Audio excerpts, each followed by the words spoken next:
ऐसी वीडियो रोज देखने के लिए आप मेरे वीडियो को लाइक करें, इस पे कमेंट करें और अपने दोस्तों के साथ शेयर करें। और हाँ, अगर आप इस चैनल पे नए हैं तो इसे सब्सक्राइब करना ना भूलें।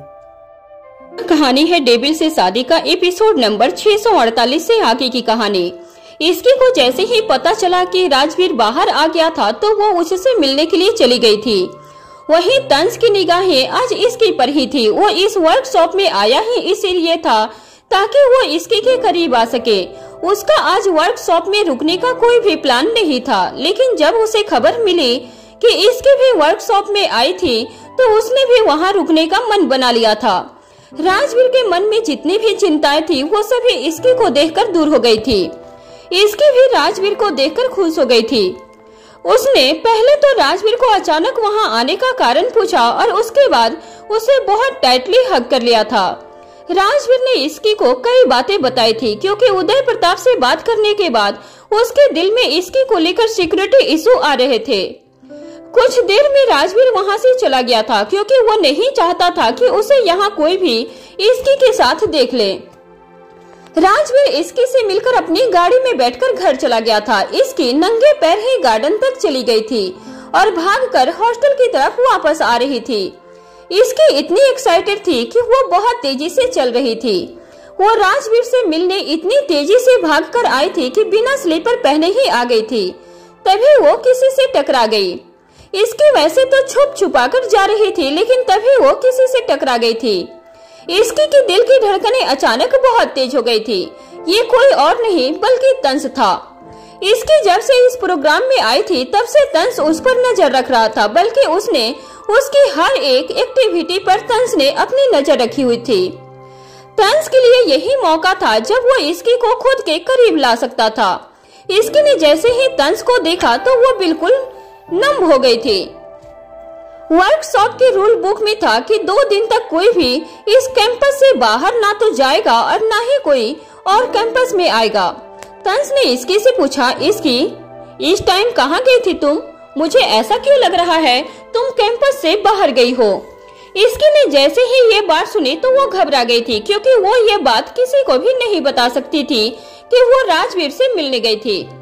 इसकी को पता था कि अगर वो सच बोलेगी तो उसे वर्कशॉप से निकाला भी जा सकता था, इसलिए उसने बात को संभालने के लिए कहा, वो तो मुझे गार्डन में वॉक करना था इसीलिए मैं वहां गई थी। हंस ने इसकी और राजवीर को एक साथ देख लिया था, इसलिए वो ये तो जानता था कि इसकी उससे झूठ बोल रही है। उसने इसकी से कहा, इसकी मानो या ना मानो तुमने एक रूल तो तोड़ दिया है। अगर ये बात किसी को पता चली तो तुम्हें आज ही बाहर जाना पड़ेगा।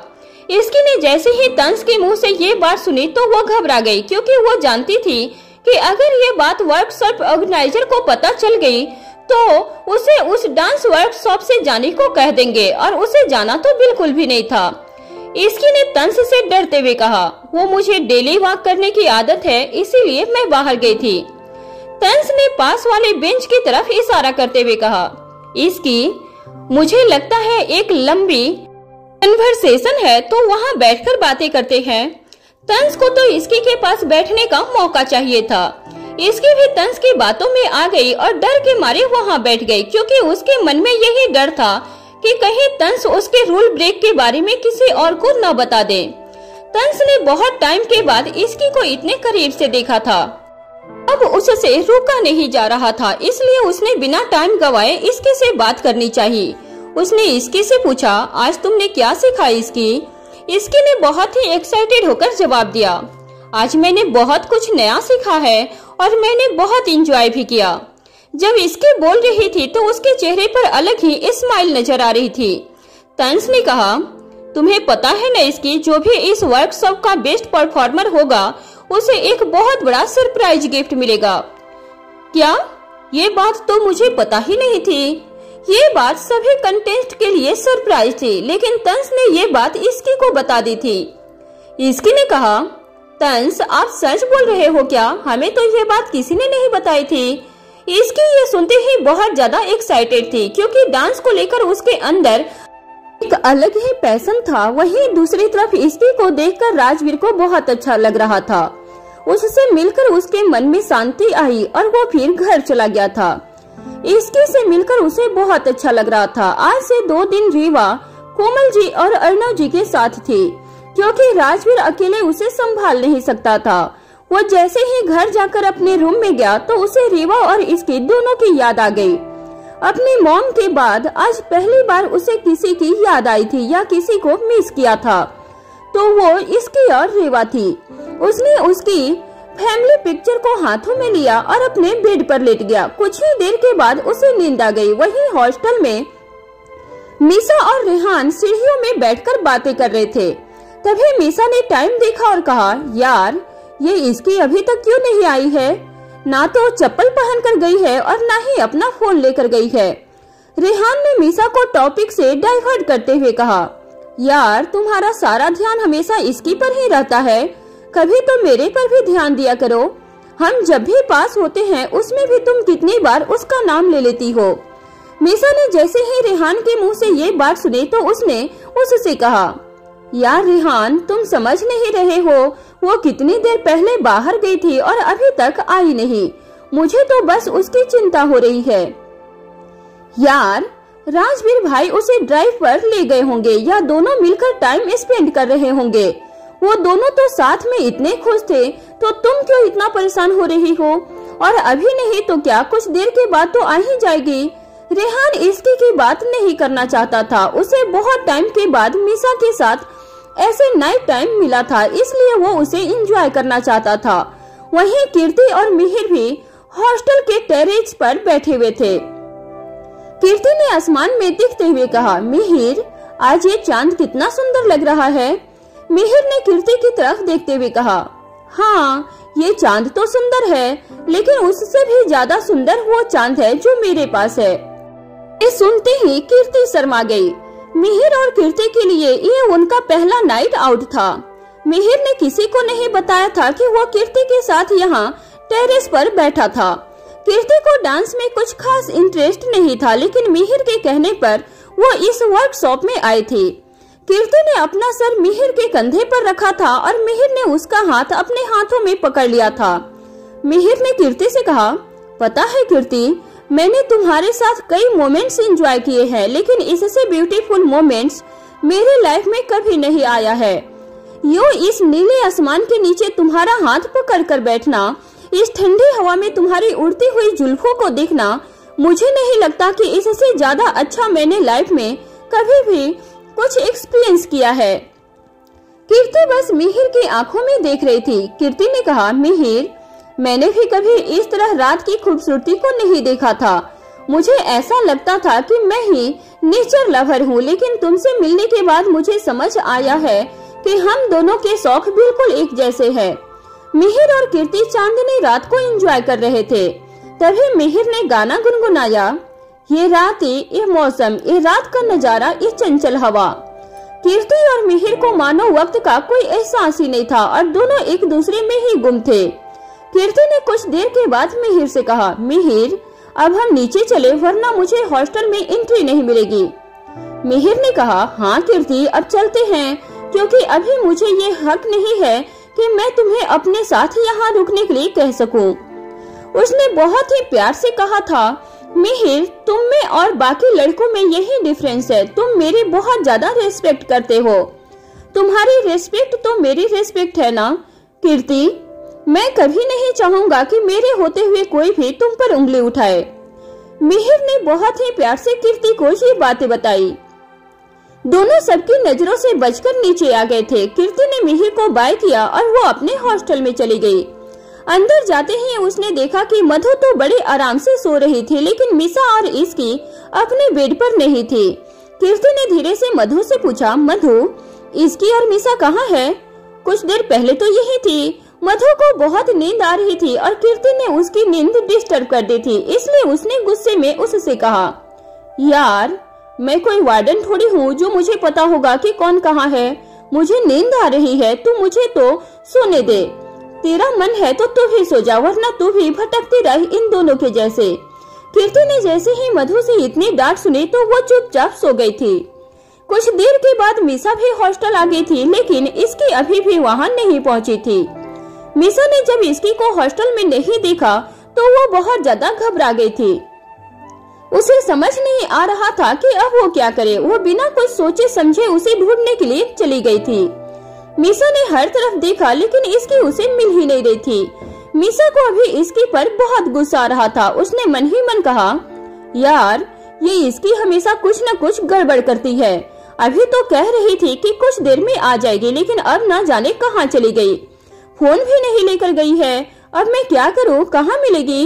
मीसा के दिमाग में एक बार तो ये भी आया कि वो राजवीर को कॉल करके पूछ ले।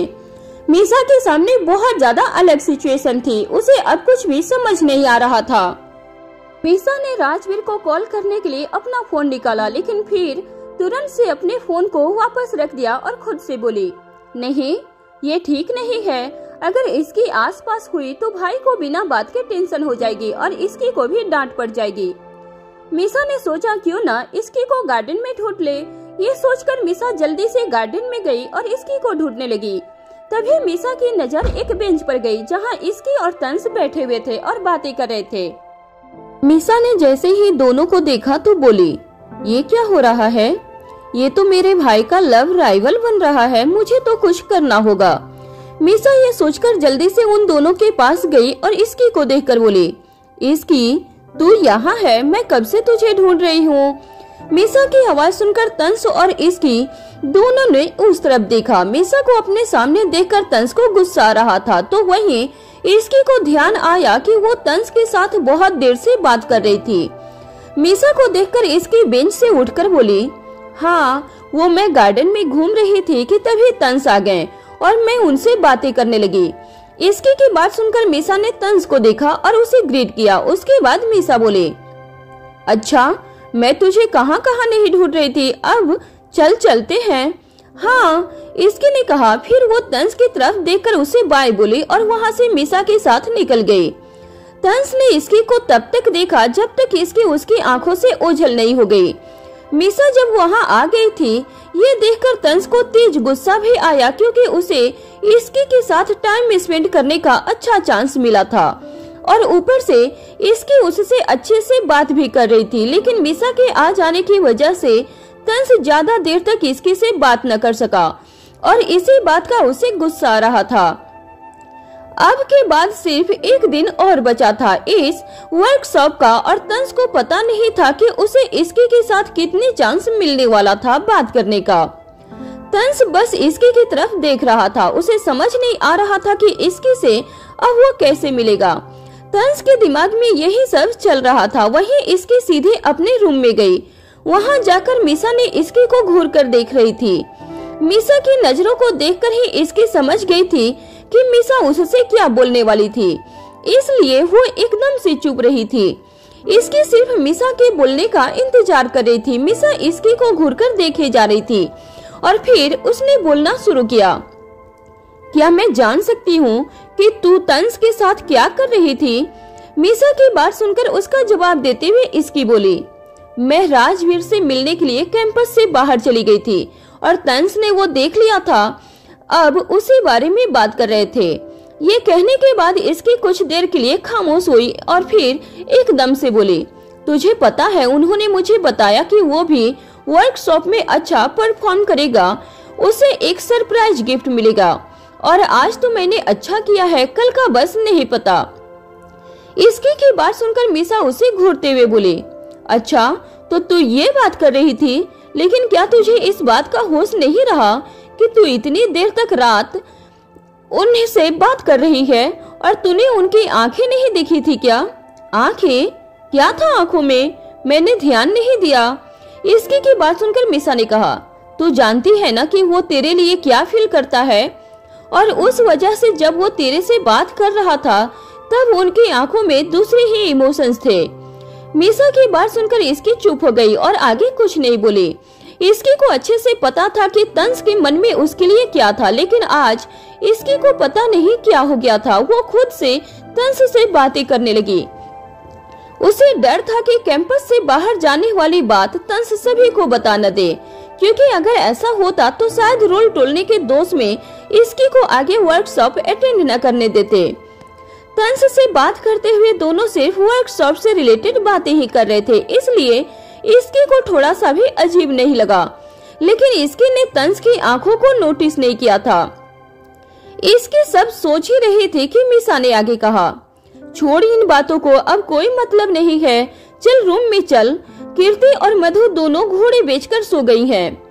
इसकी मीसा के साथ रूम में गई और उससे बातें करने लगी। इसकी ने देखा कि मधु सच में सो गई थी। उसे देखकर इसकी बोली, ये तो सच में सो गई है। इसकी की बात सुनकर मीसा ने उससे कहा, तुझे क्या लग रहा था मैं झूठ बोल रही हूँ? मीसा की बात सुनकर इसकी ने उसकी तरफ देखा और उससे कुछ नहीं कहा, बस एक गहरी सांस ले ली। इसकी को बहुत गर्मी लग रही थी, जिस वजह से इसकी का मन नहाने का हो रहा था। इसकी ने आलस में मीसा को देखा और कहा, नींद आ रही है और नहाने का भी मन हो रहा है। इसकी की बात सुनकर मीसा ने कहा, तो मैं क्या करूं? इसमें तो मैं कुछ नहीं कर सकती हूँ, मैं सिर्फ अपनी प्रॉब्लम बता रही हूँ और तेरे से कुछ नहीं कहा है। इसकी ने इतना कहा और आगे बिना कुछ बोले नहाने के लिए चली गई।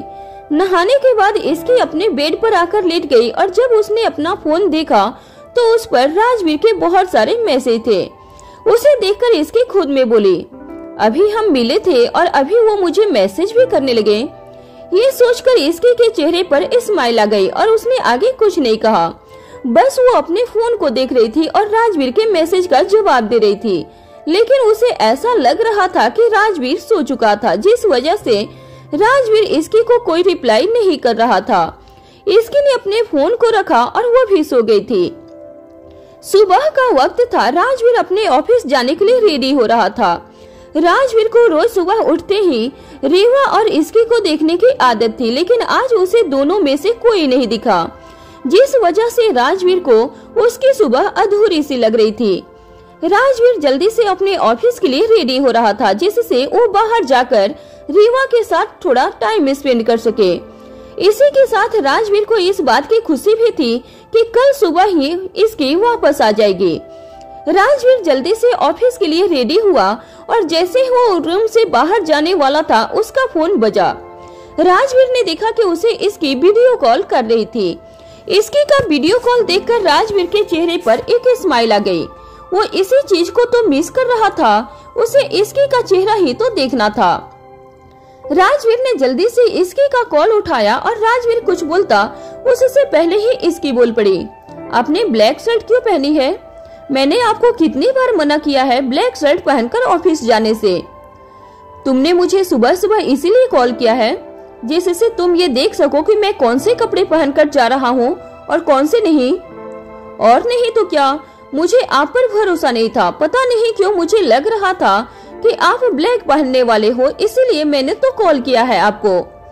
इसकी की बातों को सुनकर राजवीर के चेहरे पर स्माइल आ गई। सुबह सुबह इसी चीज को तो राजवीर मिस कर रहा था, लेकिन इसकी ने इस कमी को भी पूरा कर दिया। राजवीर ने ज्यादा बहस न करते हुए शर्ट को चेंज कर लिया और फिर इसकी से बोला, अब तुम खुश हो? हाँ, अब आप अच्छे लग रहे हो और ब्लैक शर्ट आप सिर्फ मेरे लिए ही पहन सकते हो। इसकी ने इतना कहा और अपना फोन रख दिया। इसकी के कॉल रखने के बाद राजवीर ने खुद को देखा। जब राजवीर पूरी तरह से रेडी हो गया तब वो नीचे लिविंग हॉल में गया और रोज की तरह रीवा वहाँ पर सभी के साथ खेल रही थी। रीवा को देखकर राजवीर के चेहरे पर स्माइल आ गई और वो रीवा के पास जाकर कुछ देर उसके साथ रहा। वहीं इसकी के भी वर्कशॉप स्टार्ट हो गए थे और इसकी सभी के साथ बहुत एंजॉय कर रही थी। खास करके जब से इसकी को ये पता चला है कि बेस्ट परफॉर्मेंस को गिफ्ट मिलेगा, तभी से इसकी और मन लगाकर अपने काम कर रही थी। इसकी को बहुत मजा आ रहा था। वहीं इसकी के साथ साथ मीसा को भी न चाहते हुए डांस क्लास अटेंड करना पड़ रहा था, जिस वजह से बाद से वो इसकी से बीच बीच में झूठी मूठी लड़ाई भी कर रही थी। रीवा के साथ खेलने के बाद राजवीर अपने ऑफिस के लिए निकल गया।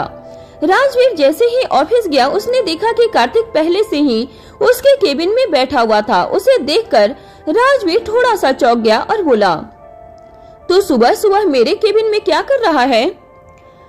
राजवीर की आवाज सुनकर कार्तिक ने उसकी तरफ देखा और कहा, मैं तो तेरे से मिलने के लिए आया था और सही टाइम पर आया था, तू ही लेट हो गया। कार्तिक की बात सुनकर राजवीर पहले अपने चेयर पर बैठा और फिर राजवीर से बोला, हाँ आज मैं रीवा के साथ खेल रहा था इसलिए आने में लेट हो गया। राजवीर की बात पर कार्तिक ने आगे कुछ नहीं कहा। थोड़ी देर तक दोनों शांत थे। उसके बाद राजवीर ने कहा, यहाँ किस लिए आया है? मैंने सुना कि चाचू ने तुझे कॉल किया था, वो क्या कहने के लिए कॉल कर रहे थे? हाँ मुझे कॉल आया था, राजवीर ने ये कहा और उसके बाद राजवीर और उदय प्रताप में क्या क्या बात हुई थी वो सारी बातें उसने राजवीर को बता दी।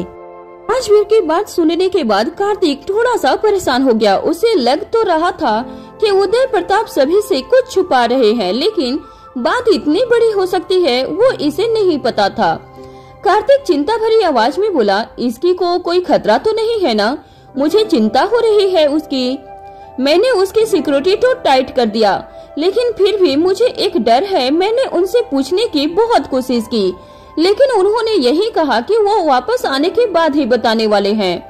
राजवीर की बात सुनकर कार्तिक ने आगे कुछ नहीं कहा। उसे नहीं पता था कि आखिर कौन सी बात थी जो उदय प्रताप सभी से छुपा रहे थे और क्यों। वहीं साहिल अपने ऑफिस में था और थोड़ा सा परेशान था। साहिल की कंपनी में लगातार लॉस चल रहा था और वो इस बात को लेकर बहुत परेशान था। साहिल परेशान सा अपने चेयर पे बैठा हुआ था। साहिल सभी फाइल्स को देखते हुए बोला, एक के बाद एक इतना लॉस हो रहा है और समझ नहीं आ रहा है कि मैं क्या करूं। कार्तिक के पास तब गया और फिर भी कुछ नहीं हुआ। अगर ऐसे ही सब चलता रहा तो बहुत जल्दी मेरे हाथ से सब चला जाएगा और डैड भी कहीं अपनी प्रॉपर्टी उस कार्तिक के नाम ना कर दे। साहिल को यही डर सता रहा था कि धीरज प्रताप सब कार्तिक के नाम ना कर दे। साहिल ने काफी लोगों को कॉल किया, लेकिन उसकी सारी मेहनत वेस्ट थी, क्योंकि उदय प्रताप के खिलाफ जाकर कोई भी उनकी मदद नहीं करना चाहते थे। साहिल अपने ऑफिस में बैठे बैठे बहुत ज्यादा परेशान हो रहा था। तभी उसके पास एक फोन आया। उसने जैसे ही वो नंबर देखा तो कॉल उठाया। दूसरी तरफ से आवाज आई, मैंने सुना है कोई तुम्हारी मदद नहीं कर रहा है, लेकिन मैं तुम्हारा भाई हूँ, चाहे सौतेला ही सही। अगर अपने बिजनेस को बचाना चाहता है तो एक बार मुझे बाहर आकर मिल लेना। साहिल ने जैसे ही ये सुना तो उसका खून और खौलने लगा। उसने गुस्से में कहा, तू क्या मुझे बचाएगा? तू खुद को बचा ले पहले, कहीं दूसरों को बचाने के चक्कर में तू ना फंस जाए। एक आखिरी बार मौका है तुम्हारे पास साहिल, टेक इट और लीव इट। कार्तिक ने साहिल से कहा। उसने कार्तिक से अपने कहे और फोन रख दिया। कार्तिक ने जैसे ही फोन रखा तो साहिल को गुस्सा तो बहुत ही आ रहा था, साथ ही साथ उसे ये भी समझ नहीं आ रहा था कि अब वो क्या करे। अब इसने मुझे कॉल क्यों किया था? लगता है ये भी इसकी और उदय प्रताप की कोई नई चाल है। साहिल ने काफी देर सोचा, लेकिन उसे खुद तो कुछ भी समझ नहीं आ रहा था। कुछ देर के बाद वो घर चला गया, क्योंकि ऐसे टाइम में उसकी मॉम ही उसकी हेल्प कर पाती है। वहीं दूसरी तरफ सिंघानिया मेंशन में कोमल जी के रूम में रीवा आज बहुत ज्यादा रो रही थी और उसे सांस लेने में भी परेशानी हो रही थी। ऐसा पहली बार हुआ था कि रीवा इतना रो रही थी कि कोमल जी के लिए उसे चुप करवाना बहुत मुश्किल हो रहा था। कोमल जी ने रीवा को गोद में लिया और हॉल में गई, जहां अर्णव जी और दादी बैठे थे। कोमल जी की चेहरा रुआंसा सा हो गया था, क्योंकि उन्होंने रीवा को इतनी प्रॉब्लम में कभी नहीं देखा था। उन्हें यूं देखकर अर्णव जी और दादी भी घबरा गए थे। अभी कुछ देर पहले तो रीवा राजवीर के साथ हंस हंस कर खेल रही थी और यूं अचानक रोने लगी। ये बात किसी को भी समझ नहीं आ रही थी। दादी ने कोमल जी से पूछा, क्या हुआ कोमल, रीवा इतना क्यों रो रही है? मुझे नहीं पता माँ, मैंने तो कुछ देर पहले ही सुलाया और मैं नहाने गई थी। मैं जैसे ही वापस आई तो ये रो रही थी। माँ देखो ना क्या हो गया है इसे, माँ कुछ करो ना। कोमल जी की आंख से आंसू बह रहे थे और वो अपनी बात कह रही थी। उनकी प्रायोरिटी अभी सिर्फ और सिर्फ रीवा थी। अरे तुम ऐसे करोगी तो हमारे अंदर हिम्मत कैसे आएगी कोमल? रीवा को मुझे दो और तुम पहले पानी पियो, अर्णव जी ने कोमल जी से कहा। हालांकि कोमल जी अभी कुछ भी सुनने के लिए तैयार नहीं थी। उन्होंने कहा, नहीं, पहले आप रीवा को ठीक कीजिए प्लीज, प्लीज माँ प्लीज। कोमल जी की हालत खराब हो रही थी। वो रीवा को अपनी गोद में लेकर शांत करवाने की कोशिश कर रही थी। हालांकि रीवा को न जाने अचानक क्या हुआ था कि वो चुप ही नहीं हो पा रही थी। अर्णव जी ने तुरंत अपने फैमिली डॉक्टर को कॉल किया और कुछ ही देर में वो घर आ गए थे। जैसे ही डॉक्टर घर में आए तो कोमल जी ने कहा, देखिए ना डॉक्टर साहब, रीवा को क्या हो गया है।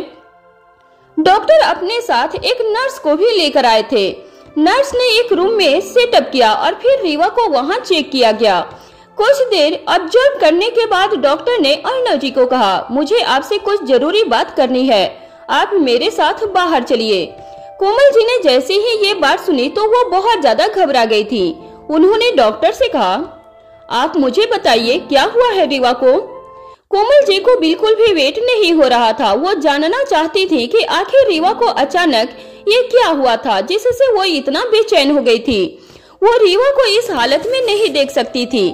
डॉक्टर ने रीवा को नेब्यूलिस करने के लिए नर्स को कह दिया था।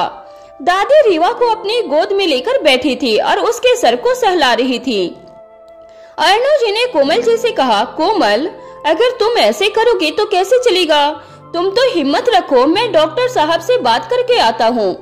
डॉक्टर साहब ने कहा, अब जो मैं आपसे कहने जा रहा हूँ वो रीवा के लिए बहुत इम्पोर्टेंट है। वहीं दूसरी तरफ राजवीर के ऑफिस में राजवीर का आज मन ऑफिस में लग नहीं रहा था। उसे न जाने क्यों अलग से बेचैनी हो रही थी। तभी समर उसके ऑफिस में आया और उसने राजवीर से कहा, सर क्या हुआ, आज आप परेशान लग रहे हो। आपने आज होने वाली मीटिंग भी कैंसिल करवा दी। समर, आज बाकी मीटिंग भी कैंसिल कर दो, मुझे कुछ ठीक फील नहीं हो रहा है।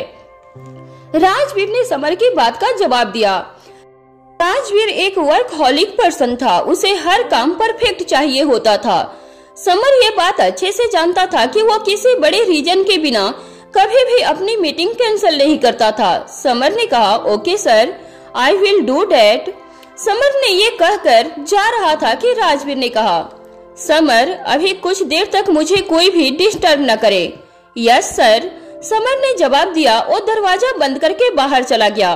राजवीर उठा और ऑफिस की खिड़की के पास आकर खड़ा हो गया। उसके मन में अजीब अजीब से ख्याल आ रहे थे। वर्कशॉप में आज वर्कशॉप का दूसरा दिन था और सभी बहुत ज्यादा एक्साइटेड थे। इसकी के लिए डांस उसका पैशन था। उसे तो ऐसा लग रहा था कि ये वर्कशॉप उसके लिए बहुत बड़ी अपॉर्चुनिटी थी।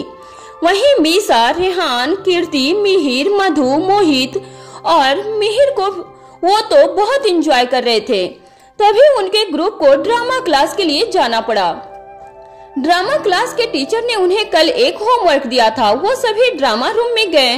आज वहाँ बहुत ही सुंदर सुंदर प्रॉप पड़े थे। टीचर ने सभी को बिठाया और कहा, आज हम जो एक्सरसाइज करने वाले हैं उसे ड्रामा में एक्सप्रेशंस की मदद से किया जाता है। आज हमारी लाइफ इतनी बिजी हो चुकी है कि हमें एक्सप्रेस करना ही छोड़ दिया है, बल्कि हम उससे एस्केप करने लग गए हैं। तो जैसा कि कल मैंने आप सबको होमवर्क दिया था, अब एक एक करके आप लोग हम सबके सामने आएंगे और अपनी लाइफ को एक्सप्रेशन के थ्रू बताएंगे। ये सुनते ही सभी बहुत ज्यादा एक्साइटेड हो गए और तालियां भी बजाने लगे। सबसे पहले मीसा सामने आई और उसने हंसने वाला फेस बनाया। टीचर ने उससे पूछा, मीसा, वेरी गुड, अब आप सबको बताएंगे कि आपने ये एक्सप्रेशन क्यों लिया अपनी लाइफ को डिस्क्राइब करने को। मीसा ने कहा, मुझे लगता है कि लाइफ बहुत शॉर्ट है, तो हमें जितना ज्यादा फन कर सकते हो कर लो।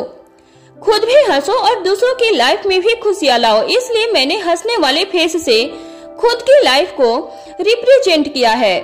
ये सुनते ही बाकी सभी स्टूडेंट तालियां बजाने लगे। तभी रेहान ने धीरे से मिहिर से कहा, यार ये गर्ल्स कहती कुछ और है और करती कुछ और है। मुझे तो कभी नहीं हंसाती तेरी बहन, लेकिन ज्ञान देने में कोई कमी नहीं। मिहिर ने जैसे ही ये बात सुनी तो दोनों ताली मार के हंसने लगा था। मीसा अपनी जगह आकर बैठने लगी तो उसने पूछा, क्या हुआ, तुम दोनों हंस क्यों रहे हो। रेहान ने मिहिर को चुप होने का इशारा किया और कहा, वो हमें भी तुम्हारा प्रोसेस अच्छा लगा था। मीसा उसकी बात को सच मानकर बहुत ज्यादा खुश हो गई। उसके बाद बाकी स्टूडेंट की चांस आई और आखिर में इसकी की चांस आई। इसकी उठी और उसने एक बहुत ही प्यारा सा एक्ट किया जिसमें उसने कई एक्सप्रेशन का फ्यूजन किया। उसके एक्ट को देखकर सभी खड़े होकर उसके लिए तालियां बजाने लगे। टीचर उठी और उन्होंने तो इसकी को एक्ट के बाद कसकर गले लगा लिया था। उन्होंने कहा, इसकी मैंने आज से पहले इतना सुंदर और छोटा एक्ट कभी नहीं देखा। आई मस्ट से कल की बताई हुई एक एक बात अपने एक्ट में उतार दिया है तुमने। अब सबको बताओ कि तुम्हारे एक्ट से तुम क्या कहना चाहती हो। वैसे आई नो सबको समझ तो आ ही गया होगा। सभी लोग क्लास में हाफ सर्कल में बैठे थे। उसने सबको देखते हुए कहा, थैंक यू आप सभी को और स्पेशली सभी टीचर्स को। इस एक्ट में लाइफ के सभी फेजेस को दिखाया है क्योंकि मुझे लगता है कि लाइफ एक थिएटर की तरह है और पर्दा गिरने से पहले हमें कई किरदार निभाने होते हैं। तो उन्हें किरदारों में जान डालने के लिए हमें अलग अलग तरह के इमोशंस को न सिर्फ एक्सप्रेस करना पड़ता है बल्कि उन्हें महसूस भी करना पड़ता है। तो मेरा एक्ट लाइफ के उन सभी फेजेस से है, इंस्पायर है, जहाँ कभी हंसना, कभी रोना, कभी रूठना तो कभी मनाना, कभी अकेलापन तो कभी दोस्तों के साथ फन, कभी फैमिली की टेंशन तो कभी बैंक में आती पेंशन, कभी लव एंड रोमांस तो कभी ब्रेकअप एंड अदर चांस, कभी जिम्मेदारी तो कभी बेफिक्री। हम सभी को बस हर फेज में अपना बेस्ट है। Thank you. इसकी की ये स्पीच सुनकर तो पूरा हॉल उसका फैन बन गया था। वही सभी का प्यार और सम्मान देखकर इसकी भी बहुत खुश थी। तभी टीचर ने कहा, आप सभी ने 2 दिन में बहुत अच्छा परफॉर्म किया, लेकिन हमारा स्टार परफॉर्मर तो कोई एक ही बन सकता है। एनी गेस कौन होगा वो? सभी लोग एक आवाज में बोलने लगे, इसकी, इसकी, इसकी। ये सुनते ही टीचर ने कहा, यू आर राइट, इसकी प्लीज कम हियर। इसकी भी खुशी के मारे उछलने लगी। टीचर ने उसे ड्रामा क्लास का स्टार परफॉर्मर का बेंच दिया था। सभी इसके के लिए बहुत ज्यादा खुश थे। उसके बाद टीचर ने सभी को लंच के लिए जाने को कहा। मिहिर, मिशा, मधु, रेहान, कीर्ति और मधु ने तो इसकी को विश किया ही था, लेकिन बाकी स्टूडेंट भी इसकी को घेर कर खड़े हो गए थे। इसकी को तो स्टार जैसी फीलिंग आ रही थी। वहीं दूसरी तरफ तंस अपने ऑफिस की सीसीटीवी से इसकी को हर एक पल देख रहा था। वर्कशॉप का आधा दिन गुजर गया था और तंस को किसी भी तरह इसकी से और बात करनी थी। हालांकि उसे अपने दायरे पता थे, इसलिए वो सामने से जाकर इसकी से बात नहीं कर पा रहा था। उसने काफी देर सोचा और उसके बाद उसे एक आइडिया आया। वो जानता था कि अगर उसने इसकी को आज अपने दिल की बात नहीं बताई तो वो कभी नहीं बता पाएगा। सभी लंच करने चले गए थे और इसकी अभी भी स्टूडेंट के साथ ही थी कि तभी एक आदमी हाँफते हुए इसकी के पास आया। उसने इसकी से कहा, मैं बहुत प्रॉब्लम में हूँ, क्या आप मेरी मदद कर सकती हो?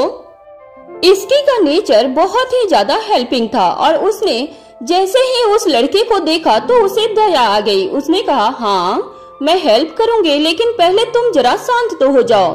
वो लड़का बहुत ही ज्यादा हड़बड़ी में लग रहा था। इसकी ने उसे साइड में बिठाया और अपनी वाटर बोतल दी ताकि वो पानी पीकर रिलैक्स कर सके। उसने जैसे ही पानी पिया तो इसकी ने उससे पूछा, अब बताओ मुझे क्या हुआ है, तुम इतना घबराए हुए क्यों हो? उस लड़के ने इसकी की तरफ देखकर कहा, मैंने सुना है इसकी दीदी कि आप सबकी बहुत मदद करते हो, तो आप मेरी भी मदद करो ना। हाँ बताओ ना क्या हुआ है? दीदी ये काम बहुत ही ज्यादा कॉन्फिडेंशियल है, क्या आप मेरा ये काम करोगे? इसकी ने कहा, हाँ जरूर, लेकिन पहले तुम कुछ बताओ तो मुझे क्या मदद करनी चाहिए तुम्हें? दी आप मेरे साथ चलो, मैं वहीं जाकर आपको सब कुछ बता पाऊंगा, वरना मेरी जान को खतरा भी हो सकता है। इसके बिना सोचे समझे उसके साथ चली गई क्योंकि उसे ऐसा लग रहा था कि जैसे वो लड़का प्रॉब्लम में था। इसकी का बैग क्लास में ही रह गया था और उसका मोबाइल भी उसी बैग में था। वो दिल की इतनी साफ थी कि उसने एक बार भी उस लड़के पर शक नहीं किया और बिना कुछ ज्यादा सोचे उसकी मदद करने के लिए चली गई। मिशा उसे कॉल किए जा रही थी, लेकिन इसकी के पास तो उसका मोबाइल था ही नहीं। वहीं दूसरी तरफ सिंघानिया मेंशन में रीवा की तबीयत अचानक बिगड़ गई थी, तो उसे देखने के लिए उसके फैमिली डॉक्टर को बुलाया गया था। डॉक्टर अर्णव जी को बाहर लेकर गए और उन्होंने उनसे कहा, मुझे पहले तो डाउट था, लेकिन अब रीवा की कंडीशन देखकर मुझे यकीन हो रहा है कि हमें रीवा के कुछ टेस्ट करवाने पड़ सकते हैं। उसके बाद ही मैं आपको बता पाऊंगा कि जो मैं सोच रहा हूँ वो सच है या नहीं। ये आप क्या कह रहे हैं डॉक्टर? रीवा को आज तक ऐसी कोई दिक्कत नहीं हुई है, तो आपको किस बात का डाउट है? अर्णव जी डॉक्टर की बात सुनकर घबरा गए थे। उनके लिए ये बात डाइजेस्ट करना बहुत मुश्किल था कि रीवा को कोई प्रॉब्लम थी।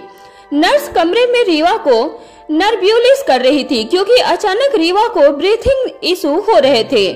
नन्ही से रीवा जो कुछ देर पहले तक खेल रही थी, अभी मशीन के बीच घिरी हुई थी। दादी और कोमल जी एक दूसरे को सहारा दे रही थी। अर्णव जी ने डॉक्टर से कहा, हम सभी टेस्ट करवाने के लिए तैयार हैं डॉक्टर, बस हमारी रीवा को कुछ नहीं होना चाहिए। डॉक्टर ने अर्णव जी को आगे की डिटेल्स दे दी।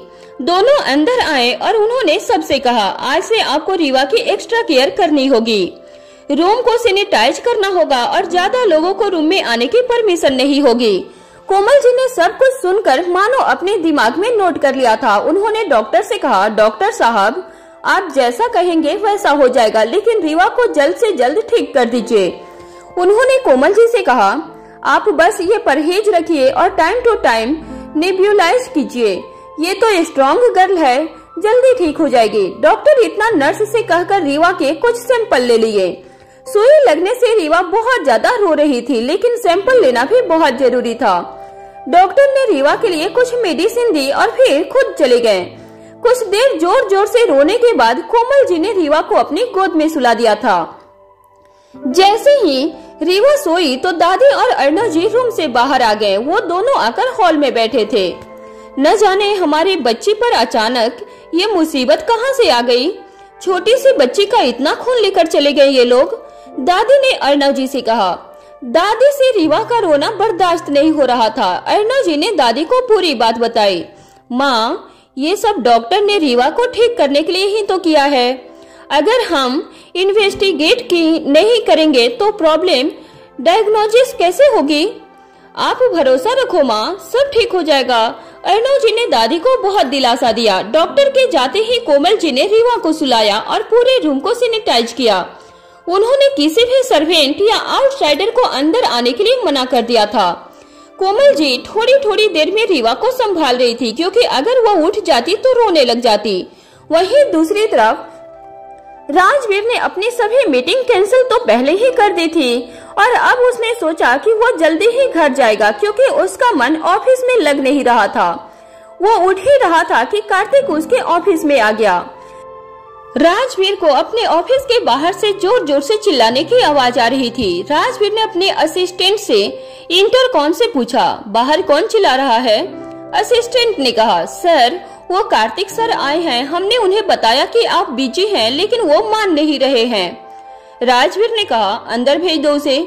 जैसे ही उसने फोन रखा तो कार्तिक दरवाजा खोलकर अंदर आ गया। कैसे कैसे लोग हैं तेरे ऑफिस में राजवीर? मुझे अंदर आने से मना कर रहे थे। राजवीर ने कहा, मैंने ही मना किया था कार्तिक, उन्हें मुझे नहीं मिलना था अभी किसी से। राजवीर ने कार्तिक को बेमन से जवाब दिया। कार्तिक ने कहा, मुझे ना तुझे कुछ बताना है राजवीर। मैंने साहिल के सामने वो जाल बिछा दिया है, बस वो अब जल्दी से उसमें आ जाए। ये सुनते ही राजवीर ने कहा, चल अब तो इस मौके को हाथ से मत जाने देना। राजवीर और कार्तिक ने मिलकर साहिल को सबक सिखाने का एक प्लान बनाया था, जिसमें साहिल फंस भी गया है। राजवीर का मूड थोड़ा सा उखड़ा हुआ लग रहा था, इसलिए कार्तिक ने पूछा, क्या हुआ राजवीर? आज तुझे तो ठीक नहीं लग रहा है? बस कुछ नहीं, आज किसी से बात करने का मन नहीं कर रहा था, लेकिन फिर तो आ गया। दोनों ने कुछ देर बात की और फिर कार्तिक बाद में वहां से चला गया। वहीं दूसरी तरफ साहिल तैश में अपने घर आ गया था। वो जब भी प्रॉब्लम में होता था तो अपनी माँ से सलाह जरूर ले लेता था, लेकिन आज उसका गुस्सा इतना ज्यादा था कि उसे कुछ समझ नहीं आ रहा था। वो घर आया तो उसने देखा कि उसके डैड कहीं बाहर गए हुए थे। वो गुस्से में अपनी मॉम के कमरे तक गया। उसने अंदर जाते ही कहा, उसने मुझे खुलेआम धमकी दी है मॉम, मैं उसे नहीं छोड़ने वाला हूँ। मेरी पिस्तौल कहाँ है? मैं उसे नहीं छोड़ने वाला हूँ। क्या हो गया है साहिल, ये कैसे बहकी बहकी बातें कर रहे हो? साहिल की मॉम सेजल ने कहा।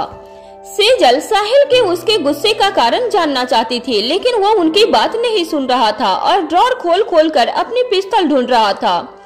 सेजल ने उसका हाथ पकड़ा और उसे अपने पास बेड पर बिठाया और कहा, पहले तुम मुझे ये बताओ कि हुआ क्या है। साहिल ने कार्तिक की धमकियों के बारे में बता दिया था। उसके बाद सेजल ने साहिल से कुछ ऐसा कहा कि उसका गुस्सा बिल्कुल शांत हो गया। वहीं दूसरी तरफ इसकी एक बड़े हॉल में खड़ी थी। वहाँ उस हॉल में कोई नहीं था। इसके धीरे धीरे कदमों से आगे बढ़ रही थी। कुछ आगे चलने के बाद इसकी को दूर एक चेयर पर बैठा एक आदमी दिखा। वो उस जगह घबरा रही थी, लेकिन जैसे ही उसने वहाँ किसी और को भी देखा तो उसके अंदर हिम्मत आ गई थी। इसके ने मन ही मन कहा, ये कैसी जगह है, मुझे मिसा को बता ही देना चाहिए था। इसकी को लग रहा था कि उसे ये बात एटलीस्ट मिसा को बता ही देनी चाहिए थी। उसे याद था कि उस लड़की ने उसे देखा तो कहा था कि पीछे मुड़कर नहीं देखना और ना ही रुकना। इसकी भी उसकी मदद करना चाहती थी तो उसने भी ठीक वैसा ही किया था। इसकी जैसे ही उस चेयर के करीब पहुंची तो वहाँ कोई नहीं था। वो ये सोचकर घबरा गई कि अभी दूर से तो उसे कोई दिख रहा था, लेकिन करीब जाने पर कोई नहीं था। इसकी ने फिर भी हिम्मत नहीं हारी और वो थोड़ा और आगे बढ़ी तो उसने देखा कि बड़े बड़े ड्राइंग स्टैंड थे जिस पर कपड़े लगे हुए थे। उस लड़के ने इसकी को जैसा बताया था यहाँ सेम वैसा ही था। इसकी आगे बढ़ ही रही थी कि पीछे से कोई वहाँ दबे पैर आया और इसके पर नजर रखने लगा। वो इसकी की तस्वीरें भी ले रहा था। इसकी थोड़ा आगे बढ़ी तो उसमें एक तस्वीर से कपड़ा हटाया तो वो हैरान रह गई। उसे विश्वास ही नहीं हुआ कि आखिर ऐसा कौन कर सकता था। वहीं जब लंच के कुछ देर के बाद भी इसकी लंच करने नहीं आई तो मिसा को कुछ भी समझ नहीं आ रहा था कि आखिर इसकी बिना बताए कहाँ चली गई थी। उसने इसकी को खूब कॉल किया, लेकिन वो कॉल ही पिक नहीं कर रही थी। मिसा को अब इसके पर बहुत गुस्सा आ रहा था। उसने रेहान से कहा, यार पता नहीं ये लड़की कहाँ चली गई। अब कॉल कर रही हूँ तो कॉल भी नहीं उठा रही है। मुझे कभी कभी इसका समझ नहीं आता है। रेहान तो वैसे भी इसकी की टांग खिंचाई करने का कोई मौका नहीं छोड़ता था।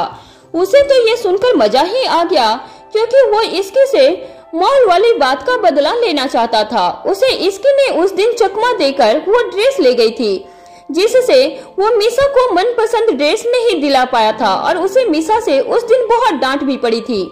उसने कहा, हाँ मिसा, ये इसकी बहुत ही ज्यादा केयरलेस हो गई है। जब देखो तब कोई न कोई नई मुसीबत खड़ी कर देती है और आज फिर गायब हो गई है। रेहान मिसा को इसकी के खिलाफ भड़काना चाहता था और वो चाहता था कि मिसा आज इसकी को खूब सुनाए। मिसा ने तभी रेहान की तरफ देखकर उससे कहा, रेहान आज तो वो मिलेगी ना तो मैं उसे नहीं छोड़ने वाली हूँ। आज मिलने तो दो, फिर बताती हूँ मैं उसे। मिसा भी इसके पर बहुत ज्यादा गुस्सा हो रही थी। वहीं बाकी सभी फ्रेंड्स को अभी तक जो भी हो रहा था उसके बारे में कोई आइडिया नहीं था। मिहिर और कीर्ति साथ में बैठकर लंच कर रहे थे। वहीं मोहित एंड मधु भी एक दूसरे की कंपनी एंजॉय कर रहे थे। वहीं ये सब देखकर रेहान को बहुत गुस्सा आ रहा था, क्योंकि सभी कपल टाइम एंजॉय कर रहे थे। उसने मिसा से कहा, मिसा वो आ जाएगी जब उसे आना होगा, तुम अभी क्यों परेशान हो रही हो, वो खुद आ जाएगी। वैसे भी आज उसे स्टार ट्रीटमेंट मिल रहा है तो उसे एंजॉय करने दो। मिसा ने जैसे ही उसकी बात सुनी तो उसे भी ऐसा ही लगा कि वो खुद ही आ जाएगी। हाँ रेहान चलो, उसे जब आना होगा तो वो आ जाएगी, जब देखो गायब हो जाती है। मैं कोई उसका ठेका थोड़ी लिए हुई हूँ।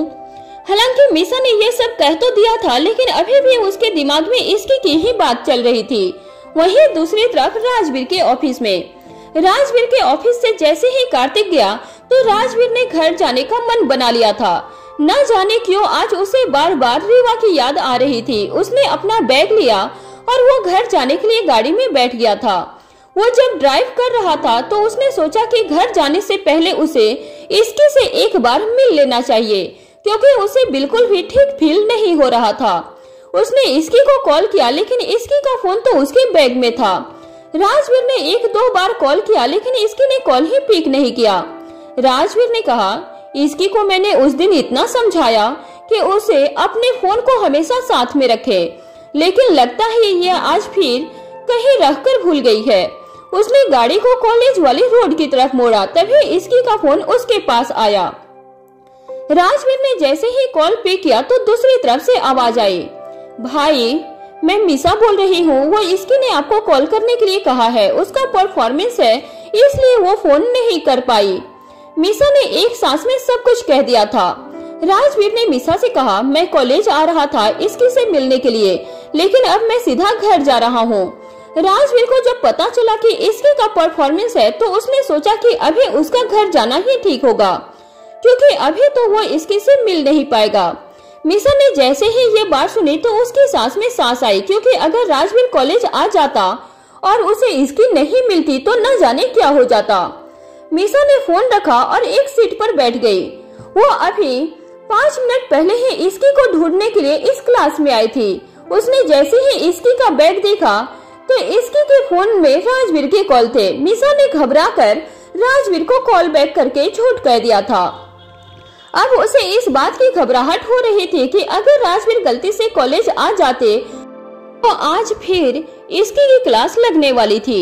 उसने अब इस बात की सीरियसनेस को समझा कि अभी नेक्स्ट क्लास शुरू होने वाली थी। इसकी के लिए क्लास बहुत ज्यादा इम्पोर्टेंट थी, लेकिन वो अभी तक वहाँ आई ही नहीं थी। मीसा ने खुद से कहा, लगता है अब मुझे सबको बताना पड़ेगा और हम सबको इसकी को ढूंढना पड़ेगा। मीसा ने इसकी का फोन लिया और खुद बाहर चली गई। वहीं दूसरी तरफ राजवीर इसकी के लिए मन ही मन बहुत खुश था, क्योंकि इसकी को वर्कशॉप में जाने का बहुत मन था और वहां जाकर वो बहुत कुछ सीख भी रही होगी। उसने कहा, आई एम प्राउड ऑफ इसकी, इसी तरह लाइफ में एक्सेल करती रहो। उसे जब से पता चला था कि इसकी वर्कशॉप में बहुत अच्छा कर रही थी तो उसे बहुत ही प्राउड फील हो रहा था। वो कुछ ही देर में सिंघानिया मेंशन पहुंच गया था। वो जैसे ही गाड़ी से उतरा तो उसने देखा कि उनके फैमिली डॉक्टर वहां से बाहर जा रहे थे। राजवीर को इतना तो समझ आ ही गया था कि अभी कुछ ठीक नहीं था। वो भागकर अंदर गया और उसने सबसे पहले दादी को ढूंढा। दादी और अर्णव जी हॉल में बैठकर डॉक्टर की बातें डिस्कस कर रहे थे। तभी राजवीर ने उनसे कहा, दादी आपको क्या हुआ है, आपने मुझे क्यों नहीं बताया। राजवीर ने अपने दादा को खो दिया था, लेकिन अब वो अपनी दादी को खोने से बहुत डरता था। उसे ये समझ आ गया था कि जो उसे ऑफिस में महसूस हो रहा था वो कहीं न कहीं सही था। दादी ने जब अचानक राजवीर को देखा तो उन्होंने कहा, मैं तो बिल्कुल ठीक हूँ बेटा। राजवीर ने फिर रूही के बारे में पूछा। तब तक रूही भी अपने रूम से बाहर आ गई थी। रूही ने कहा, भाई मैं तो एकदम ठीक हूँ, तो मुझे कोई बताएगा आज डॉक्टर क्यों आए थे, आखिर बात क्या है। राजवीर ने बहुत कंट्रोल किया, लेकिन अब उसका गुस्सा फूट पड़ा था। वो सब कुछ बर्दाश्त कर सकता था, लेकिन अपनी फैमिली पर कोई प्रॉब्लम बर्दाश्त नहीं कर सकता था। अर्णव जी कुछ कहने ही वाले थे कि दादी ने उन्हें रोका और कहा, राजवीर बात ऐसी है कि आज सुबह रीवा। दादी आगे कुछ कहने ही वाली थी कि राजवीर अपनी जगह से खड़ा हुआ और उसने कहा, क्या रीवा, क्या हुआ रीवा को, कहाँ है रीवा। राजवीर कभी भी इतने गुस्से में बात नहीं किया करता था, लेकिन जैसे ही उसने रीवा का नाम सुना तो वो 1 सेकेंड और नहीं रुक पाया। दादी ने कहा, बेटा पहले शांत होकर मेरे पास बैठ। अर्णव जी और रूही समझ रहे थे कि राजवीर रीवा को लेकर बहुत इमोशनल था। दादी ने राजवीर को अपने पास बिठाकर कहा, बेटा रीवा को आज सुबह ब्रीथिंग इशू हुआ था, इसलिए हमने डॉक्टर को बुला लिया था, लेकिन वो तो दादी सुबह ही मेरे साथ खेल रही थी। राजवीर ये कहते कहते बहुत ज्यादा इमोशनल हो रहा था। वो वहाँ से उठा और रीवा के पास चला गया। वहीं उस हॉल में इसकी ने जैसे ही सामने रखे हुए स्टैंड को देखा तो वो हैरान रह गई थी। उसने देखा कि ये हॉल बहुत ही ज्यादा सुंदर था और इसमें सामने एक प्रोजेक्टर लगा हुआ था। हॉल में हर तरफ पेंटिंग के स्टैंड बने हुए थे। इसकी ने जैसे ही एक स्टैंड से कपड़ा हटाया तो वो हैरान रह गई थी, क्योंकि उसमें उसकी खुद की तस्वीर बनी हुई थी। इसकी ने खुद से कहा, मेरी पेंटिंग, वो भी यहाँ किसने लगाई होगी। उसके लिए बहुत ही ज्यादा शॉकिंग मोमेंट था। वो दूसरे स्टैंड के पास गई और उसने दूसरे स्टैंड से पर्दा उठाया तो उसने देखा कि उसमें भी उसकी ही पेंटिंग बनी हुई थी। ये ड्रेस इसकी ने तब पहनी थी जब उसने ये कॉलेज शादी के बाद ज्वाइन किया था।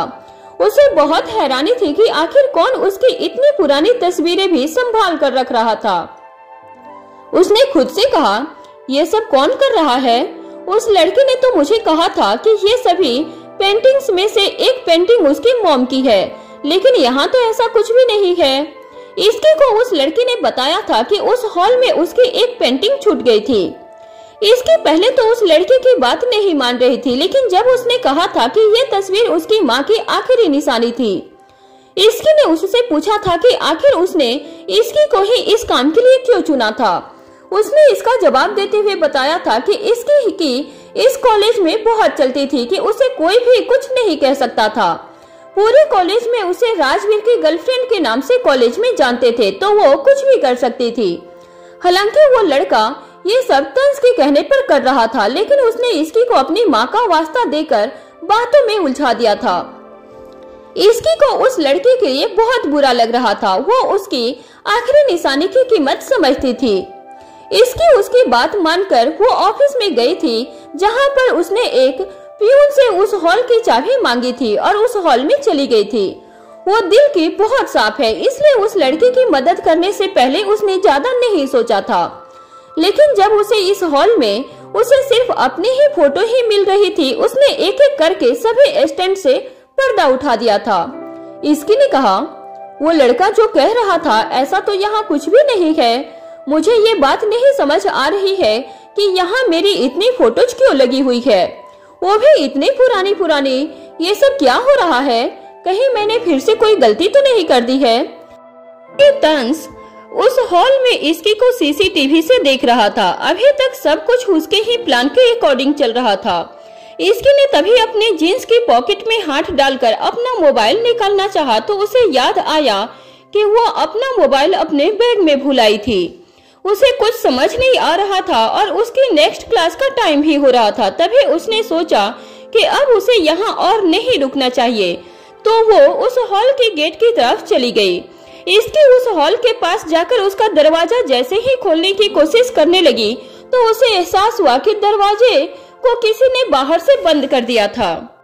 इसकी ने दरवाजा खटखटाया, लेकिन ये हॉल कॉलेज के मेन कैंपस से इतनी दूर था कि किसी को भी उसकी आवाज सुनाई नहीं दे रही थी। उसे कुछ भी समझ नहीं आ रहा था कि उस लड़के ने इसकी के साथ ऐसा क्यों किया होगा।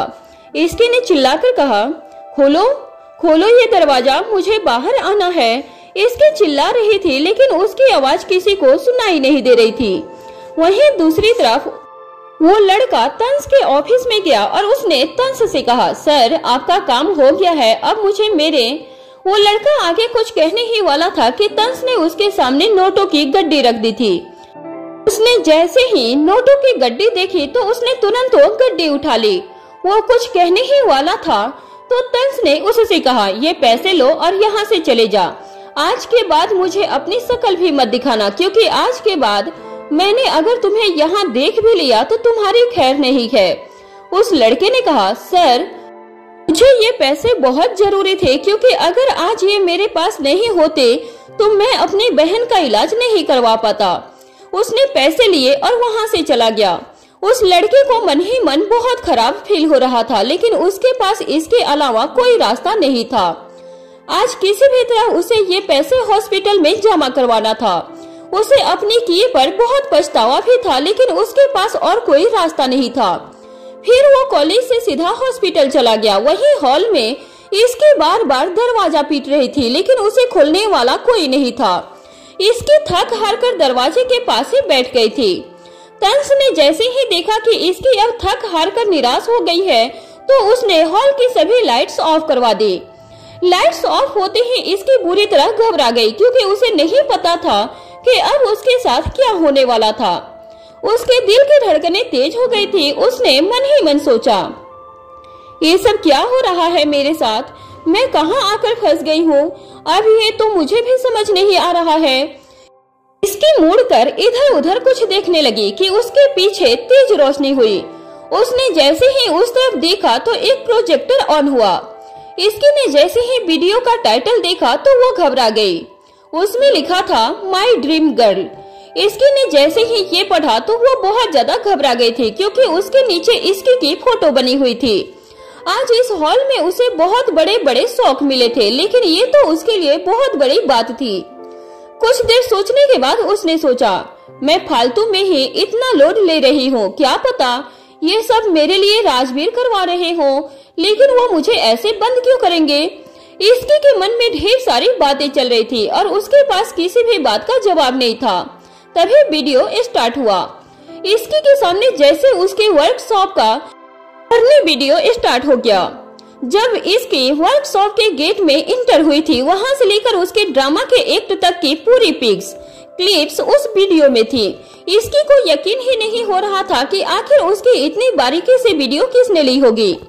इसकी को वीडियो देखकर यह यकीन हो गया था कि ये सब राजवीर नहीं कर सकता था, क्योंकि इतनी पिक्स और क्लिप्स शूट करने के लिए उसका इस वर्कशॉप में होना जरूरी था। अगर इसके पीछे राजवीर नहीं तो इसके पीछे कौन था, ये उसे अभी के अभी जानना था। वीडियो काफी लंबा था और एक एक पिक के साथ नीचे कॉम्प्लीमेंट्स भी लिखे हुए थे। इसकी को ये सब बिल्कुल पसंद नहीं था कि कोई भी उसके बिना मर्जी के उसकी फोटो ले। इसके से अब रुका नहीं गया। उसने चिल्लाकर चैलेंज करते हुए कहा, तुम जो कोई भी हो, अगर हिम्मत है तो मेरे सामने आओ।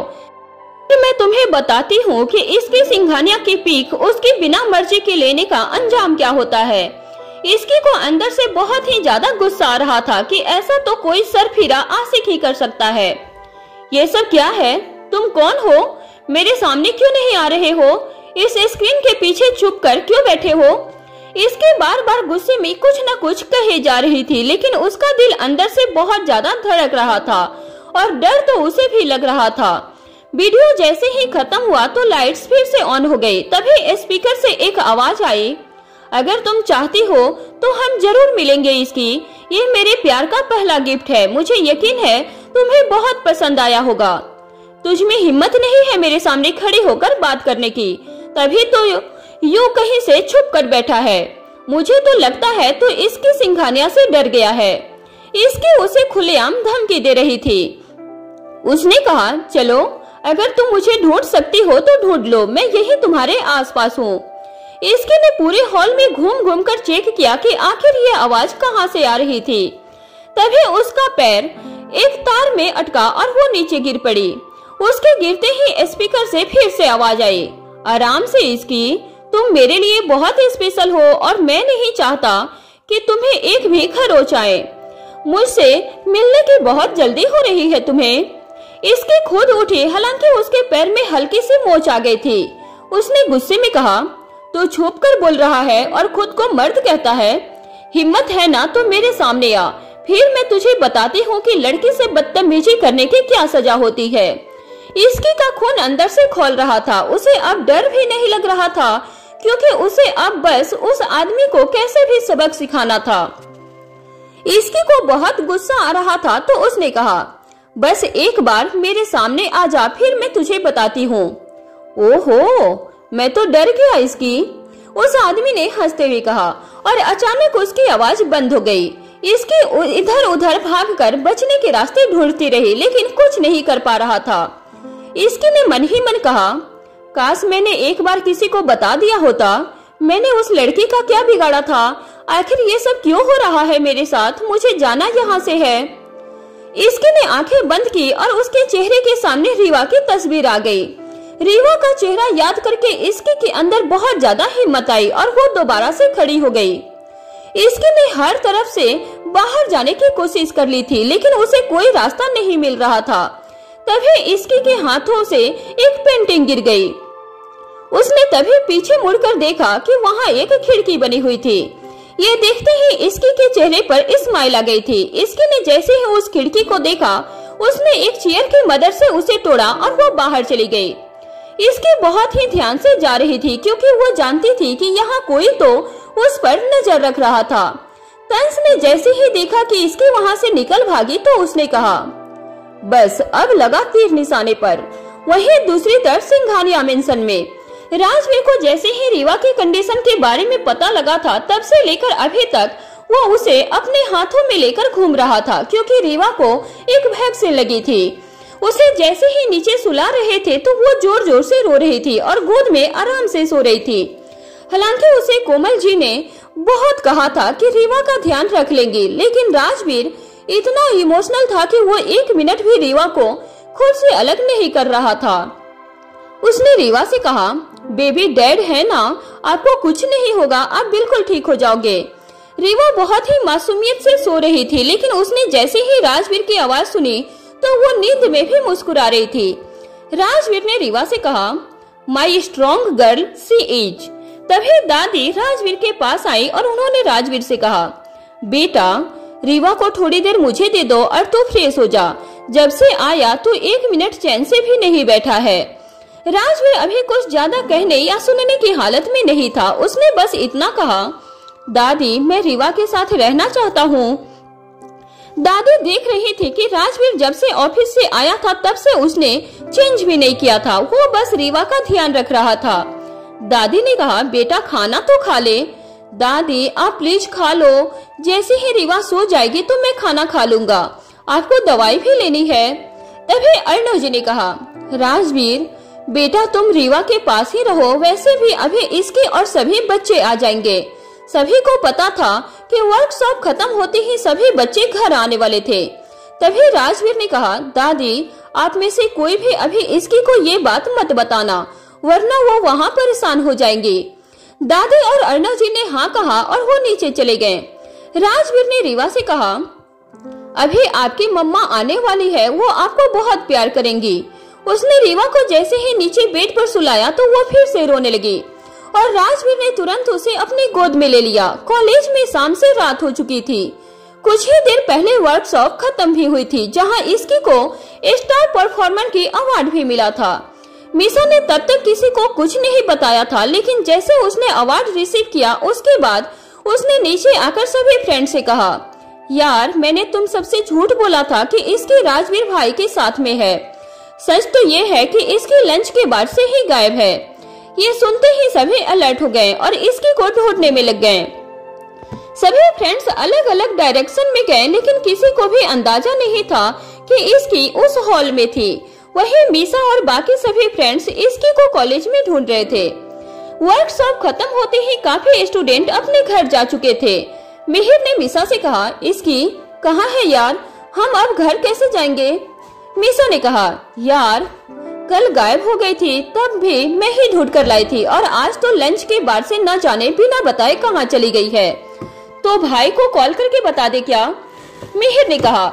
मीसा को राजवीर का नाम आते ही घबराहट होने लगी। उसने मिहिर की तरफ देखते हुए कहा, भाई को कॉल? मीसा ने राजवीर को कॉल करने के बारे में सोचा। मीसा ने अपना फोन निकाला राजवीर को सब बताने के लिए कि तभी उसके पास रेहान आया और उसने मीसा के हाथ में फोन देखकर रेहान ने उससे कहा, मीसा तुम किसी को कॉल करने वाली हो क्या? रेहान की बात सुनकर मीसा बोली, हाँ भाई को, इसके पता नहीं कहाँ है और किस हाल में है। मुझे डर लग रहा है, हम में से कोई भी उसे ढूंढ भी नहीं पा रहा, इसलिए अब भाई ही कुछ कर सकते हैं। मीसा राजवीर सर को कॉल करने से पहले तुम एक बार और सोच लो, हो सकता है इसकी अपने ही किसी काम से कहीं गई हो और कुछ देर में वापस आ जाए। अगर राजवीर सर को इन सब में इन्वॉल्व कर लिया और बात यही निकली तो इसकी को बहुत डांट पड़ जाएगी। रेहान ने मीसा को समझाते हुए कहा। मीसा को रेहान की बात कहीं न कहीं सही लग रही थी, लेकिन मीसा समझ नहीं पा रही थी कि ऐसा कौन सा काम आ गया है जिस वजह से इसकी को बिना बताए जाना पड़ा और उसे आने में भी इतना टाइम लग रहा था। मीसा को समझ नहीं आ रहा था कि वो क्या करे। आज उनका रेसिडेंशियल कोर्स खत्म हो गया था और बहुत से स्टूडेंट अपने अपने घर जा सकते थे। मीसा और इसकी भी आज ही अपने घर जाने वाले थे, लेकिन अब इसकी कॉलेज में थी ही नहीं, जिस वजह से मीसा समझ नहीं पा रही थी कि वो घर में क्या बोले और किसे बोले। मीसा अपनी सोच में थी, तभी रेहान की आवाज से वो अपनी सोच से बाहर आई और रेहान की तरफ देखने लगी। रेहान ने मीसा से कहा, क्या सोचे जा रही हो मीसा, मैं कब से तुम्हें आवाज दे रहा हूँ। रेहान की बात सुनकर मीसा ने कहा, मैं सोच रही हूँ कि घर पर क्या बोलूंगी। मैंने आज सुबह ही मॉम को कहा था कि मैं और इसकी शाम को घर आ जाएंगे, लेकिन अब इसकी यहाँ है ही नहीं। मीसा की बात सुनकर रेहान भी सोच में पड़ गया कि इस सिचुएशन में क्या करे और क्या नहीं। दोनों सोच ही रहे थे कि तभी वहाँ मिहिर आया और बोला, इसकी चिंता मत करो, मैंने डैड को मैसेज कर दिया कि हम कल सुबह आएंगे, बस अब इसकी का पता चल जाए और वो ठीक हो, वरना हम में से कोई नहीं बचेगा। मिहिर की बात सुनकर मीसा थोड़ी सी रिलैक्स होकर बोले, ये तो तूने ठीक किया, अब बस हमें इसकी को ढूंढना है। मीसा ने ये कहा और कुछ सोचने लगी। तभी मीसा के दिमाग में एक आइडिया आया और वो बोली, क्यों ना हम तंस से मदद लें, वो हमारी मदद आराम से कर सकते हैं और उनकी मदद से हम इसकी को आराम से ढूंढ लेंगे। मीसा की बात सुनकर रेहान और मिहिर ने एक दूसरे को देखा। वो समझने की कोशिश कर रहे थे कि मीसा का आइडिया सही था कि नहीं। कहीं ऐसा न हो कि वो लोग किसी मुसीबत में फंस जाएं। दोनों ये सोच ही रहे थे कि तभी रेहान की नजर कॉलेज गेट पर जाती है जहाँ से इसकी आ रही थी। इसकी को देखते ही रेहान की आंखों में चमक आ गई और वो खुशी से बोला, वो देखो इसकी वापस आ रही है। रेहान की बात सुनकर मीसा और मिहिर दोनों ने गेट की तरफ देखा जहाँ से इसकी वापस आ रही थी। इसकी को देखते ही दोनों खुश हो गए और जल्दी से इसकी के पास गए। मीसा जल्दी से इसकी के पास जाकर उसे गले से लगाकर बोली, कहाँ थी तू? ऐसे बिना बताए कहाँ गई थी तू? तुझे पता भी है कि हम सब कितने परेशान हो गए थे तेरे लिए। मीसा इतना बोलकर इसकी से अलग हुई और उसे देखने लगी। इसकी के दिमाग में अभी भी वही सारी बातें चल रही थी। उसे इस बात का ध्यान ही नहीं था कि उसके आसपास के लोग उससे क्या बोल रहे थे। इसकी के दिमाग में वही लेटर घूम रहा था। मीसा ने जब देखा कि इसकी उसकी बातों का कोई जवाब नहीं दे रही थी, तब मीसा इसकी को जोर से आवाज देते हुए बोली, इसकी। अपना नाम सुनकर अचानक से इसकी अपने होश में आ गई और वो बोली, हाँ बोलना, क्या हुआ? क्या हुआ मतलब? तुझे क्या हुआ? कौन सी दुनिया में है? मैं तेरे से पूछ रही हूँ कि तू अभी तक कहाँ थी? ऐसे बिना बताए कहाँ चली गई थी?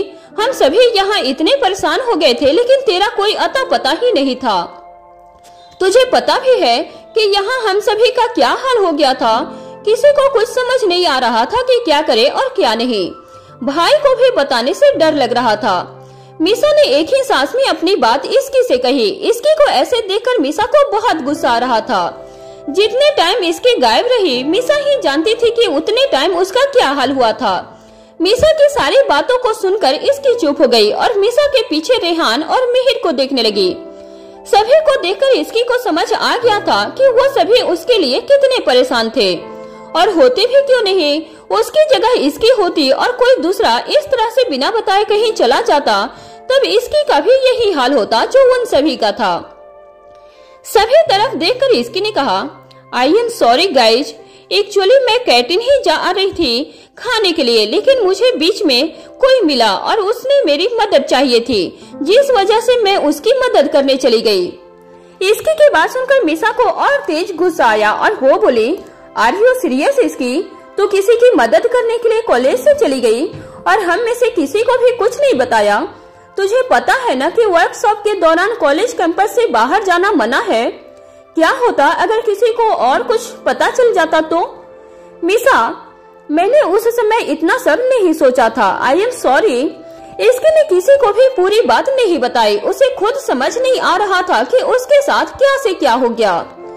इसकी सभी चीज सोच ही रही थी कि तभी रेहान ने आवाज आई, चलो कोई बात नहीं, जो हुआ सो हुआ। ये तो अच्छा है कि इसके टाइम पर आ गई और ज्यादा परेशानी नहीं हुई है। रेहान की बात पर मिहिर ने भी हामी भरी और कहा, रेहान सही बोल रहा है, अब इस बात को खत्म करते हैं और सभी जाकर रेस्ट करते हैं। अब तो सुबह ही जाना है। क्यों? सुबह क्यों जाना है? अभी क्यों नहीं जा सकते? इसकी को आज एक अलग से बेचैनी भी हो रही थी। उसे समझ नहीं आ रहा था कि उसके साथ क्या हो रहा था और क्या नहीं। सुबह से ही एक अजीब सी चिंता उसे सता रही थी। इसके ने अपनी वर्कशॉप को एंजॉय तो किया, लेकिन एक अजीब सी बेचैनी उसे हो रही थी। इसकी सुबह से ही जल्द से जल्द अपने घर जाना चाह रही थी। इसकी की बात सुनकर मिहिर ने कहा, तेरा कुछ पता नहीं चल रहा था और हमने किसी को कुछ बताया भी नहीं था, इसलिए मैंने डैड को मैसेज करके बोल दिया कि हम सभी सुबह आ रहे हैं। मिहिर की बात सुनकर इसकी बोली, पता नहीं क्यों लेकिन मुझे कुछ अच्छा नहीं लग रहा। तो क्या हम अभी चल सकते हैं? वैसे भी अभी भी बहुत से स्टूडेंट अपने घर जा रहे हैं। इसकी की बात का जवाब देते हुए मीसा बोली, अभी जाकर डैड को क्या बोलेंगे? तुझे ऐसे ही कुछ अच्छा नहीं लग रहा है? एक काम कर, तू भाई से बात कर ले और अभी चल। मीसा की बात सुनकर इसकी चुप हो गई। उसने मीसा की बात के बारे में सोचा और उसे भी राजवीर से बात करना ही सही लगा। उसे यही लग रहा था कि राजवीर से बात करने के बाद उसकी बेचैनी खत्म हो जाएगी। यही सोचकर इसकी ने अपना फोन निकाला और राजवीर को कॉल कर दिया। वहीं दूसरी तरफ राजवीर रीवा के पास था और उसके मासूम से चेहरे को देख रहा था। रीवा अभी सो रही थी और वो बड़ी मुश्किल से सो पाई थी। राजवीर का आज पूरे दिन काम में मन नहीं लग रहा था और अब उसे उसका कारण पता चला था। रीवा को तकलीफ में देखकर उसे बहुत दर्द हो रहा था। उसका बस चलता तो वो रीवा की तकलीफ खुद पर ले लेता, लेकिन अफसोस वो ऐसा कुछ कर नहीं सकता था। रीवा नींद में हल्का भी हिलती थी तो राजवीर को उसकी चिंता होती कि कहीं रीवा जाग न जाए, क्योंकि रीवा जागते ही रोने लग जाती थी। राजवीर ने रीवा को कभी इतना बीमार नहीं देखा था और वो उसे इस हाल में देख भी नहीं सकता था। राजवीर रीवा को देख रहा था, तभी उसे एहसास हुआ कि उसका फोन बज रहा है। राजवीर ने रीवा की वजह से अपने फोन को साइलेंट पर रखा था। राजवीर ने अपने फोन की तरफ देखा, उसे इसकी कॉल कर रही थी। इसकी का फोन देखकर राजवीर को समझ नहीं आ रहा था कि वो इसकी से क्या कहे। अगर वो इसकी को अभी रीवा के बारे में बता देगा तो इसकी बहुत परेशान होगी और अभी ही वो वापस आना चाहेगी, लेकिन राजवीर नहीं चाहता था कि इसकी को जल्दबाजी की वजह से कुछ हो, और वैसे भी वो सुबह आने ही वाली थी। राजवीर यही सब सोच रहा था कि इतने में ही इसकी का कॉल कट हो गया। फोन के दूसरी तरफ इसकी इस बात से चौंक गई और उसने खुद से कहा, राजवीर ने मेरा फोन क्यों नहीं उठाया। इसकी ने इतना कहा ही था कि तभी इसकी का फोन बज उठा और उसने देखा कि उसे राजवीर कॉल कर रहा था। राजवीर का कॉल देखकर इसकी के चेहरे पर स्माइल आ गई और जल्दी से उसने कॉल पिक करके कहा, आपने फोन क्यों नहीं उठाया। वो मैं वॉशरूम में था इसीलिए नहीं पिक कर पाया। अच्छा कोई बात नहीं, मुझे ये बताइए कि सब ठीक है ना, रीवा ठीक है ना। हाँ वो ठीक है और अभी वो सो रही है, तुम सुबह जल्दी आ जाना। राजवीर की बात सुनकर इसकी ने एक चैन की सांस ली और सुबह से जो उसे बेचैनी हो रही थी वो थोड़ी कम हुई, लेकिन पूरी तरह से खत्म नहीं हुई थी। राजवीर की बात पर इसकी ने कहा, चलो अच्छा है कि रीवा सो रही है, लेकिन आप मुझे ये बताइए कि आज आपको मेरी याद नहीं आई। आपने मुझे कॉल भी नहीं किया। वो थोड़ा सा काम था इसलिए कॉल नहीं किया। राजवीर की आवाज सुनकर ही लग रहा था कि कुछ तो अलग था। राजवीर थोड़ा लो साउंड कर रहा था और ये कोई भी सुनकर बता देता, फिर अभी तो उससे इसकी बात कर रही थी। राजवीर की आवाज सुनकर ही इसकी को उसके मूड का पता चल जाता था। अभी भी राजवीर की आवाज से इसकी को समझ आ रहा था कि कुछ ठीक नहीं था। इसकी चिंता भरी आवाज में बोली, क्या बात है राजवीर, सब ठीक तो है ना। मुझे आपकी आवाज कुछ सही नहीं लग रही है, आप प्लीज बताइए कि क्या बात है। कोई बात नहीं है इसकी, तुम बिना बात के चिंता कर रही हो। मैंने कहा ना कि आज मेरे पास काम थोड़ा ज्यादा था, जिस वजह से मैं थक गया हूँ। अब तुम आराम करो और कल सुबह जल्दी आ जाना। राजवीर की बात सुनकर इसकी ने आगे उससे कुछ नहीं पूछा और हाँ बोलकर फोन रख दिया। इसकी की बात खत्म होने के बाद उसके पास मीसा आई और उससे बोली, क्या हुआ, अब क्या सोच रही है। मीसा की बात सुनकर इसकी ने उसकी तरफ देखा और कहा, कुछ नहीं, बस राजवीर काम ही इतना करते हैं कि कभी कभी मुझे ही उनके लिए चिंता होती है। इसकी की बातों को सुनकर मीसा के चेहरे पर स्माइल आ गई और वो बोली, तो तू उनसे बोल के अपना काम थोड़ा कम करे। मैं तो बोलती ही हूँ, लेकिन मेरी बात सुने तो कुछ हो ना। इसकी ने गहरी सांस लेते हुए कहा और फिर वो अपने हॉस्टल के रूम में चली गई। आज जो कुछ भी हुआ था उन सब की वजह से इसकी बहुत ज्यादा थक गई थी और साथ ही उसके दिमाग में बहुत सारी बातें घूम रही थी।